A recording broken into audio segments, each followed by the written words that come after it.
Welcome to the Banker Lamp. Please enjoy the video. You're starting by enabling the iPhone hotspot so the other phone can join.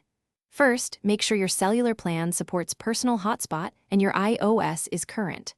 Open Settings, tap Personal Hotspot, and toggle Allow Others to Join. Set or confirm the Wi-Fi password. This secures the connection and prevents unauthorized access.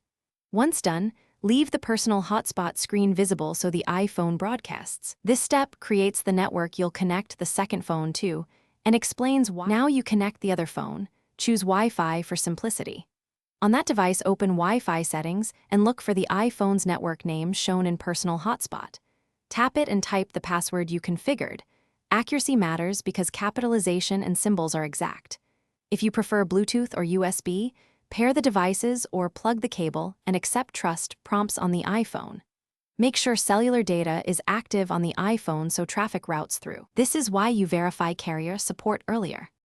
Finish by verifying the connection and testing internet access on the second phone. On the iPhone, view the Personal Hotspot screen to confirm a device is connected and check signal bars. If browsing fails, first toggle Personal Hotspot off and on, then restart both phones because many routing glitches clear that way. If problems persist, reset network settings on the affected phone to remove stale configurations. This erases saved Wi-Fi, but often fixes stubborn issues. Keep your carrier contact ready if data provisioning remains blocked. Thanks for watching. If this was helpful, leave a like and consider subscribing. See you next time.